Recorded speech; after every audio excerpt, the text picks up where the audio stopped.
the film is like the most.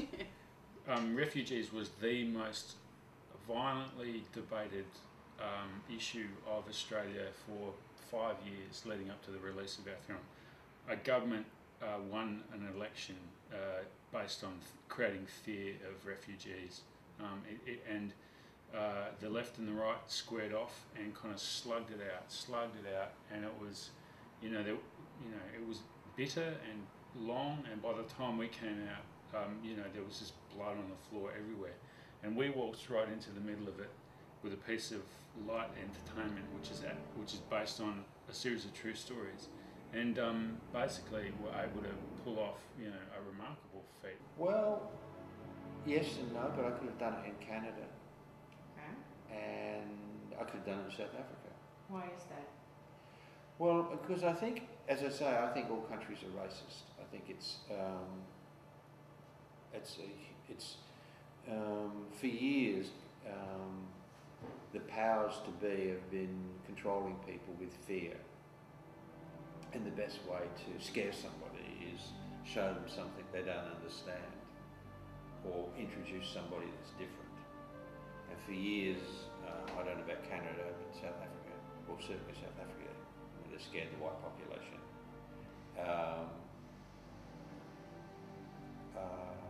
But for years here in the 50s, they talked about the red peril, Japanese yellow peril, the reds are under the bed, all that sort of, and it's just a little bit more sophisticated now. Okay. So our last government, we've just managed to get rid of, he was very good at scaring people, and he used race to do it. They basically use race to do it. So you have an indigenous population in Canada. They've got one everywhere. Mexico. White Anglo-Saxon Protestants have just been everywhere and screwed everything up. I certainly tried to make it a true Australian story. I've always been interested in telling Australian stories. When I first got interested in making films or in drama generally, it was in part because, now I was growing up during the 70s, because it was a rare thing to hear Australian accents on Australian television, So I've always been interested, so the things that interest me about a story first is that it's Australian-ness, if you like.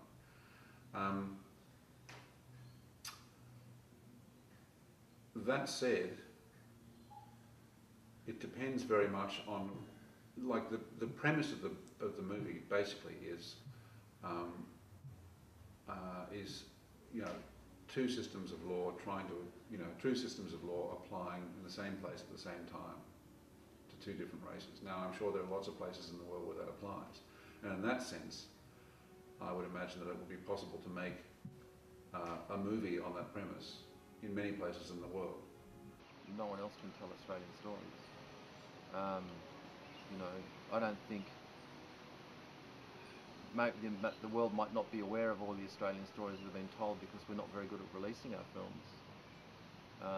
They tend to be considered art house, and if there's not an existing art house circuit in foreign territories, then the films don't get seen, or if people don't go to festivals, they don't see them. Mm-hmm. I've always kind of been a bit sad that we don't see more of Indigenous Australia on in stories on our film and television screens. Mm-hmm. So whenever a film like that comes out, I'm very attracted to them.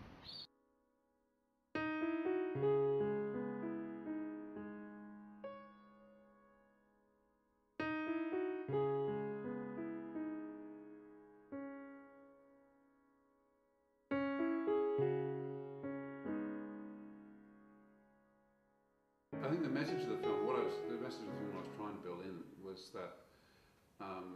was that the middle road exists, even if we can't see what it is. David is constantly trying to claimed by both sides of the debate, and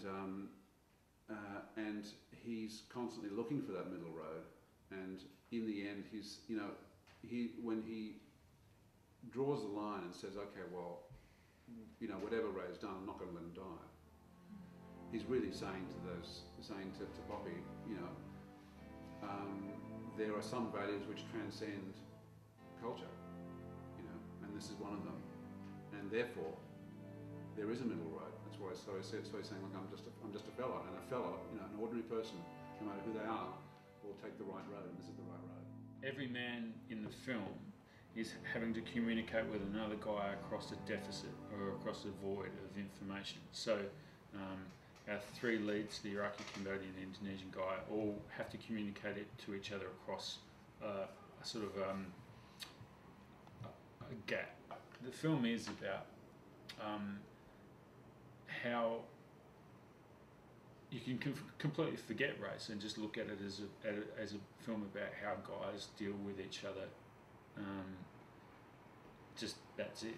How guys, different ways that heterosexual men deal with each other when they're kind of put together.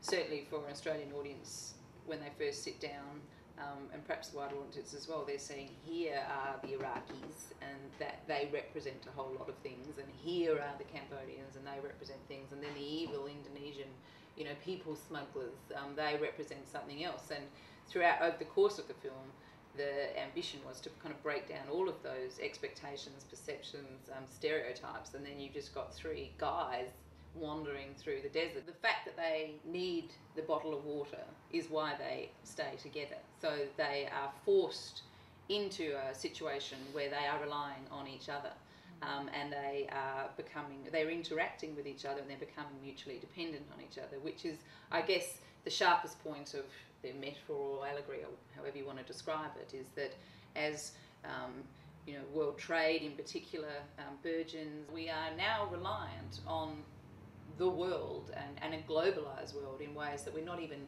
aware of.